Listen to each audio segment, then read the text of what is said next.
我的父亲为女帝打下赫赫江山，但在他遇袭身亡之后，我却被贬到贫瘠的北凉。但我秦泽觉醒了至尊领主系统，是要取走女帝的一切。此时的下午，夕阳如血，赤焰军旗在风中猎猎飘扬，典韦率领的骑兵已经成功的将黑虎寨外的匪寇一扫而空。残存的匪徒在寨内拼命关门抵挡，却无法阻挡凶猛的骑兵冲势。典韦带领着部队冲入山寨，展开了对剩余匪徒的肃清。赤焰军骑兵如入无人之境，每个匪寇都成为他们的追逐目标。而匪徒在如此强大的军事面前，已经毫无还手之力。山寨中传来惨叫声，短短片刻内，匪徒们便在赤焰军的冲击下全部覆灭。而秦泽带领着2000骑兵堵住了寨外的所有出口，确保没有一丝漏网之鱼。系统的声音在他的脑海中响起，奖励了基础积分，让秦泽心中欣喜不已。他意识到，每秒4积分的速度，让他能够在短时间内积累大量的积分，为组建强大的军队奠定基础。现在匪寇被剿灭，他在据北川内已经无人可敌，可以尽情发展自己的兵马。然而，秦泽并没有急着进入寨内，而是留在外面观望。随着最后一名匪寇的被击杀，秦泽得到了系统的奖励。他对此心中充满了喜悦，计划着在接下来的10天内组建一支庞大的军队。对于他来说，这不仅是对女帝的回击，更是为了在据北川内确立自己的地位。他打算将自己在据北川的战绩传遍整个北凉，让百姓们对他充满敬仰。在秦泽心中筹划未来的同时，赵元带着战损严重的兵马也赶到。他在黑虎寨外整顿兵马，对先前的决策感到无奈和愤怒。他心中的怨毒在秦泽接近时难以掩饰，但秦泽对他的评价却出乎赵元的意料之外。秦泽赞扬了赵元的军事才能，并提醒他要安抚伤亡将士，这让赵元内心愈发焦急，感受到自己无法对秦泽展开实质性的反击。秦泽在告别赵元后，回到黑虎寨，得到了匪寇藏匿的巨额财富。他决定让石峰城的百姓们进行通商，并通过传播据北川匪寇被清剿的消息，来确立自己在北凉的地位。黑虎寨的匪寇被彻底剿灭后，秦泽派遣手下全面接管了寨内的资源。在详细盘点之后，缴获的粮食竟多达80多万斤，这是一个令人震惊的数字。据北川的百姓们曾因匪寇的存在备受折磨，而这些匪寇却在山寨中囤积了如此巨量的粮食，这无疑暴露了黑虎寨匪寇对百姓的残暴行径。而赵元的无为更是为这种暴行提供了可乘之机。秦泽心中深感匪寇的罪行，决心要为百姓讨回公道。同时，他也看清了北凉境内的匪患不仅仅局限于据北川，而是波及整个北凉。对此，秦泽下定决心，等待自己实力更强后，将类似赵元这样的贪官污吏全部诛杀。秦泽开始用累积的积分补充军队的战损，充分利用系统的属性面板。通过兑换，他的军队得到了增强，一级兵种的数量明显增加。秦泽充满期待地观察着面板上的数据，他计划在时间的推移中不断壮大自己的力量。他不仅将兵马配置在据北川的关口，还留下了兵力在黑虎寨，自己则率领剩余的部队返回石峰城。在石峰城，秦泽受到了热烈的欢迎，百姓们高呼着镇北王威武，对他的到来充满了敬仰。秦泽趁机宣布了减免粮草税收的政策，让百姓们欢欣鼓舞。他更是向他们保证，只要他在北凉1日，他们就不再受到匪寇的欺压。这一举措受到了百姓们的热烈欢迎，秦泽赢得了他们的信任。只有树立起强大的声望，才能在将来面对朝廷时更有勇气。2天后，一封来自北苑城统军赵元的密信抵达京师。在镇国大将军府中，黄龙正在享受着舞姬陪伴的宴会。得知有信件送来，他微笑着接过，猜测着信中可能的内容。黄龙早已设下局面，将秦泽引入北凉，然后释放消息，以期望他在据北川的匪寇中陷入险境。他相信此时秦泽必定已经被匪寇所灭，这封信很可能是赵元报丧的消息。然而当黄龙打开信件，看到信中的内容时，他的笑容瞬间凝滞。他立即拉下了面容，凝视着手中的信件，而后怒不可遏地将其撕成碎片。他的怒吼震慑了在场的人们，使得宴席陷入沉默。王庸等人对于黄龙突然的怒气感到疑惑，纷纷询问，想要了解信中的内容。黄龙面露冷色，驱赶了舞姬，随后冷冷说道：“秦泽进入北凉，驻扎在据北川，居然在10天内剿灭了1万多匪寇。”这一消息让在场的人们都感到震惊，他们都曾认为秦泽在据北川只是带着800轻兵，怎么可能做到这样的壮举？燕超也在猜测秦泽的实力，他对于这样的战果感到惊奇，尤其是想到自己曾怀疑秦泽实力不足的时候，不禁感叹秦泽手段高超。黄龙对自己的低估感到愤怒，他认为秦泽在拿下据北川后展示了自己在北凉的实力。燕超则附和着黄龙的说法，表示自己对于秦泽的实力感到惊讶。此时，王庸有些担心地提出了一个问题：秦泽手中有兵，北凉封地又离得比较远，这样会不会放火推山？他担心秦泽的壮大可能会给朝廷带来麻烦。黄龙思虑片刻后回应：秦泽在北凉组建了一支6000人的兵马，这让我对他的看法有了重新评估。不过，6000人对我而言还不足为患，只能保家卫国，但不能有什么大作用。燕超也附和说：6000人算什么？我们也能轻松应对。只是秦泽要是声望再高涨一些，可能就不好应付。黄龙点头，表示自己也注意到了这点。他觉得秦泽之所以能有如此战绩，一方面是因为赵元的无能，另一方面则是秦泽在北凉的声望逐渐攀升，为他带来了更多的支持。因此，他决定更加谨慎对待北凉的局势。在另一处，北凉各地的消息传开，镇北王秦泽在据北川成功剿灭匪寇的消息得到了传播，各地百姓对于秦泽的威名更加传颂，希望他能继续剿灭匪寇。石峰城，秦泽则通过系统开始使用积分，选择提升兵种的战斗力。他决定兑换秦锐士兵种5法，以加强自己手下兵种的实力。秦泽站在军营门口，远眺操练中的士兵，心中兴奋澎湃。那一群昔日普通的士兵，如今已经变得健壮有力，脸上的坚毅表情透露出内心的变化。原本20万大军仅能形成2000名秦锐士，而现在他手下拥有的秦锐士竟然高达1.4万人。这意味着，虽然人数没有大幅增加，但战力却足以匹敌10万兵马。秦锐士，他们如同军队中的特种兵，是秦泽用70多万的积分一次性换来的，但他深信这是一笔非常值得的交易。相较于同样数量的普通兵马，秦锐士不仅战力更强，而且消耗的粮草也相对较少。有了这支秦锐士，他对未来的战斗充满期待，想要见证他们展现出怎样的战斗力。3天后，在京师一家茶馆里，一群大汉以农夫的打扮聚在一起交谈。其中，赵振南虽然鬓发斑白，但面色红润，身体仍然健壮，正是之前护送秦泽去北凉的将领。得知秦泽在北凉平安剿匪的消息后，他兴奋地与众人分享，表达对秦泽的崇拜。与此同时，金銮殿内，金风銮坐在龙椅上，对于秦泽在北凉的表现心情颇为复杂。秦泽的成就让他感到愤怒和失望，尤其是听到他剿灭上万匪寇的消息，他的眼中闪烁着难以掩饰的愠悔。这位年轻的镇北王让金风銮感到一阵挫败，他心中的计划似乎受到了阻碍。在朝廷开会的时候，张力等一众大臣对秦泽的表现表示赞扬，认为他的举动是为国为民的好事。然而，黄龙却对此提出异议，试图淡化秦泽的功绩。他表示，秦泽的行为只是尽了本分，无需过多赞誉。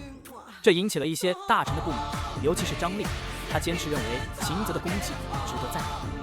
金风銮在朝廷上难以遮掩心中的不快，但最终还是下发了加封的圣旨。在此之后，黄龙提出北凉边境的胡马侵袭问题，建议派遣秦泽前去平定。金风銮听到黄龙的建议后，他的冷峻面容稍稍缓和。北凉与胡马部落一直存在着边境纷争，尤其在秦昊天率领赤焰军平定之后，胡马一度安定，但随着秦昊天的离世，胡马再次变得不安分，百姓遭受侵扰，奏折中不断有关胡马骚扰的消息。金风銮深知胡马部落的强大，他们的骑兵战力不俗，而且在草原上的生存经验使他们具备很强的机动性。黄龙提出让秦泽前去平定胡马之乱，金风銮看到了解决两难的机会。金风銮心中盘算着，如果派秦泽去面对胡马，不管他能否成功，至少在胡马手中有可能战死。这对金风銮而言无疑是一种解脱，同时也能阻止秦泽在北凉继续壮大势力。他决定接受黄龙的建议，命令秦泽前去虎龙关击退胡马，限定5天内必须让胡马退去来北。这样一来，无论秦泽成功与否，他都能拿到功。张力对这个决定感到忧虑，因为他深知胡马不是匪寇，而是正规的军队。黄龙和王庸却趁机附和，为秦泽制造了一场无法回避的险局。金风銮心中满意，这看似是对秦泽的赏识，实则是为了将他置于险境。在金风銮的计划中，无论秦泽成功还是失败，都将为他达到目的。在另一处，北苑城的统军府中，赵元收到了黄龙的密信，其中一个是针对他个人的，另一个则是送给胡马头领涂于纯的。赵元阅读完个人密信后，他心中默默思量，明白这是一场谋杀计划，而且自己也不能置身事外。赵元意识到，无论计划成功与否，对他来说都不是好消息，但他已无法退缩。带着心事，赵元率领几个心腹迅速离开府邸，直奔虎龙关，为即将展开的阴谋做好准备。5天后，石峰城的秋收如火如荼，匪寇被剿，百姓们安心耕收。秦泽命手下协助，一片繁忙景象。百姓感激涌入据北川，而秦则也开放关口，容纳一穷二白的百姓，允许再次开荒。先前匪寇寨中得到的金银用于建造房屋，安置外来百姓。百姓的增加意味着更多的劳动力和更多的粮食。计划在平稳过冬后提升军备，招募更多大将，准备迎接未来的挑战。在军营中，士兵们将大量粮食收入粮仓，确保充足的准备。秦则正思考如何使用积分，忽然一名士卒匆匆而来，手持谕旨。打开谕旨，秦则得知被封为荡寇将军，但女帝金宗鸾的谕旨却不简单。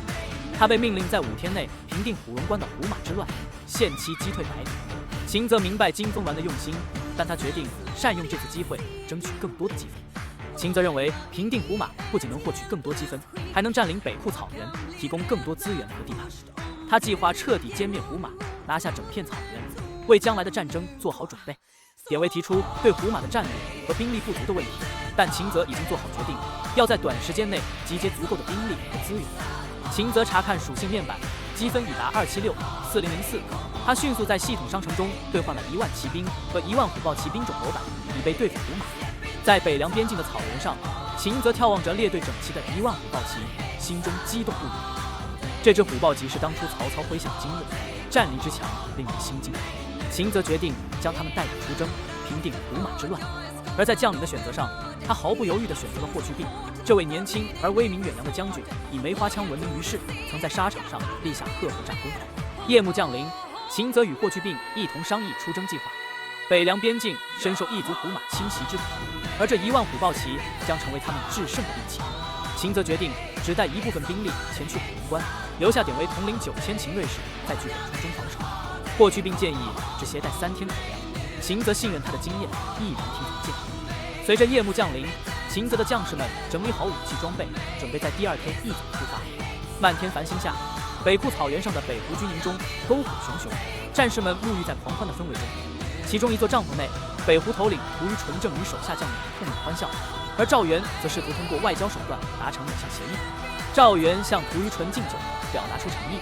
然而，屠于纯只顾狂吃肉，对赵元的言辞视若无睹。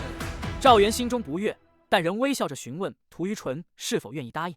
屠于纯心中冷笑，知道黄龙早有预谋，欲借胡马之力灭掉秦家。他答应了赵元，心中却早已决定灭掉秦家后再洗劫石峰城。在北湖军帐中，屠于纯与手下将士欢聚一堂，欣然讨论着对虎荣关的攻势计划。石峰城的丰富战利品让众将士神往不已，对屠于纯提出的洗劫3日计划更是热烈支持。屠于纯与赵元达成默契，对石峰城的攻势充满信心。赵元对屠于纯提到要斩草除根的秦家也表示同意，并强调要确保不留下任何活口。屠于纯则调侃询问是否可以享用石峰城的女子，赵元坚决否定，表示不留下一个活口。赵元离去后，屠于纯召集手下将领商讨石峰城攻势。屠其铁和突必炎争夺攻城任务，屠其铁提出带领5000人马，而突必炎则宣称只需3000人马便可轻松拿下。屠于纯一笑置之，允许屠其铁领5000人攻城，同时提到洗劫3日的计划。突必炎不满，但屠于纯劝解并夸赞他的作战勇猛。屠于纯安排突必炎率兵前去北凉，剿灭秦家，并夺取镇北王府。突必炎满怀雄心，答应担负此重任。屠于纯鼓励2位将领，表示攻下虎荣关后将继续征战北凉。赵元回到统军府，心情轻松愉悦。他对计划的成功充满信心，坚信一旦消灭秦家和胡马，自己将成为北凉的一方霸主。次日晨曦，石峰城，秦则已集结大军赴虎荣关。虎豹骑威风凛凛，每个战士眼中燃烧着强烈的战意。霍去病提前率500虎豹骑夜袭虎荣关，意在刺探敌情。秦则仅有典韦相随，面对局势，他嘱咐道：“据北川是我军大本营，务必谨慎。”典韦答应道：“沿途岗哨已设，确保安全。”秦则沉思片刻，继续：“在我解决胡马之前，切勿轻举妄动，如遇敌袭，以防守为主。”典韦坚定地表示：“主公放心，交给我吧。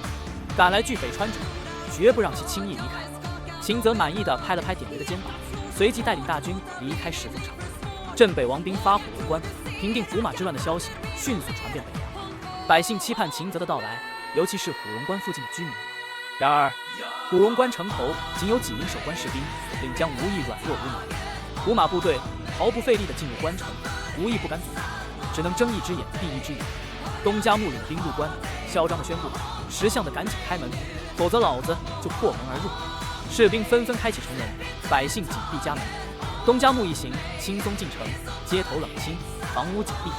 他得意地威胁：“女人们，跟我回去，过上好日子。”城中百姓早有防备，纷纷躲入家中，拿木板抵住门窗。在一座房屋中，一对紧闭心头。胡马的残暴让他们失去了爹娘，存粮越来越少。少年握紧柴刀，誓言不让姐姐受到伤害。然而，东家木带领手下踹开他们的房门，眼中闪烁着邪恶的光芒。他嘲笑地说：“小子，你刀都握不稳，饿成这样了吗？”少年怒目相视，毫不示弱。在一片破败的院落中，少年姐弟俩跪在地上，目睹着眼前的恶劣局面。东家木的凶狠与嘲笑，让空气中充满了令人窒息的紧张气氛。突然，一声马嘶划破寂静的夜晚，仿佛是带着雷霆之势的救赎。一个银白色盔甲的英俊年轻男子出现在他们眼前，手持梅花长枪，冷酷坚定的眼神扫视四周。霍去病这个名字在夜色中闪耀着坚强和希望，他的到来宛如黑暗中的曙光，给予了少年姐弟俩一线生机。姐弟二人眼前的场景开始巨变，霍去病的枪势如疾风骤雨，一出手就斩断了东家木的凶残气焰。霍去病的每一击都仿佛是对胡马的正义审判，他的梅花枪势如闪电，霎时破碎了夜的宁静。姐弟二人对着霍去病，心中的恐惧和绝望逐渐被曙光所冲淡。霍去病的果断和坚决为他们带来了新的希望。随着霍去病的英勇决断，胡马的嚣张气焰也在一瞬间崩溃。少年姐弟俩不禁激动地哭泣，他们眼中的霍去病是他们最后的救星。霍去病驰骋在胡马之间，挥动梅花枪，正义的力量在夜晚中燃烧。虎豹骑紧随其后，合力消灭着残余的胡马兵。夜晚的虎荣关，一场黑白之战，正义与邪恶的较量，终于由霍去病带领的虎豹骑取得了胜利。不再有哀嚎，不再有杀戮，夜色下的虎荣关重新迎来了宁静。霍去病嘱托了几句后，带领虎豹骑向关口远去。少年姐弟俩在霍去病的视线中渐行渐远。